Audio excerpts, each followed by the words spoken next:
Farm house మత్తులో వాళ్ళు ఉండి లక్షలాది నిరుద్యోగ యువకుల యొక్క ఆకాంక్షలు నెరవేర్చడంలో వాళ్ళు వైఫల్యం చెందిన మీరందరూ దిల్సుఖ్ నగర్ సెంటర్లోనూ అశోక్ నగర్ చౌరస్తాలోనూ అమీర్పేట జంక్షన్లోనూ గ్రామాల నుంచి పేద తల్లిదండ్రులు రూపాయి కూడబెట్టి ఉపాధి హామీ కూలికి పోయి సంపాదించి మీకు పంపిస్తే కోచింగ్ సెంటర్ల చుట్టూ తిరుగుతూ దిల్సుఖ్ నగర్లోనూ రకరకాల ప్రాంతాలలో మీరు కష్టపడి చదువుకున్నారు. నోటిఫికేషన్ ఎప్పుడు ఇస్తారో తెలీదు, పరీక్షలు నిర్వహిస్తే ప్రశ్నాపత్రాలు ఏ జిరాక్స్ సెంటర్లో తేలుతాయో తెలీదు. ప్రశ్నాపత్రాలను ఎవరు దిద్దుతారో దిద్దే వాళ్ళ మీద నమ్మకం లేదు, ఫలితాలు ప్రకటించే వాళ్ళ మీద విశ్వాసం లేదు.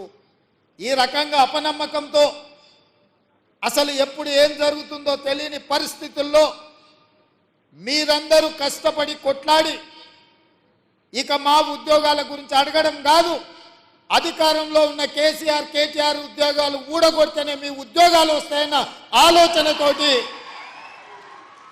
ఉద్యోగాలు అడగడం మానేసి తండ్రి కొడుకు మామ అల్లుడు కూతురు తండ్రి ఉద్యోగాలు ఊడగొట్టిండ్రు. కాబట్టి 3 నెలల్లో 30,000 ఉద్యోగ నియామక పత్రాలు మేము మా మంత్రివర్గ సహచరులము ఇవ్వగలిగినము అని అంటే ఇందులో మీ కృషి ఉన్నది, మీ యొక్క కష్టం ఉన్నదని చెప్పి నేను నమ్ముతున్నాను.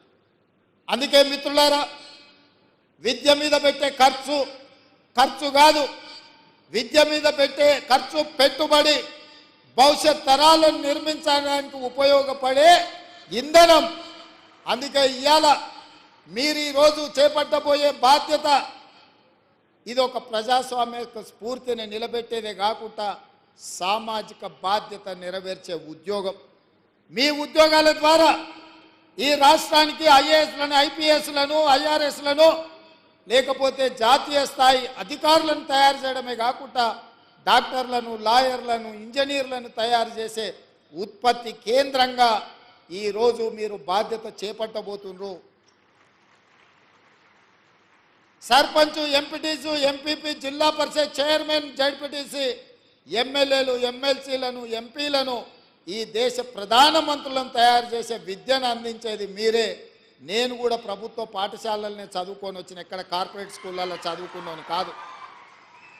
మీలాంటి టీచర్లు ఓనమాలు నేర్పడంతో గ్రామీణ ప్రాంతంలో మారుమూల పల్లెల్లో ప్రభుత్వ పాఠశాలలో చదువుకొని జిల్లా పరిషత్ పాఠశాలలో చదువుకున్న నేను ఈరోజు తెలంగాణ రాష్ట్రంలో ఈ బాధ్యత నెరవేరుస్తున్నా అంటే మా టీచర్లు మాకు నేర్పిన విద్య ఈరోజు పరిపాలనలో ఉపయోగపడుతుంది.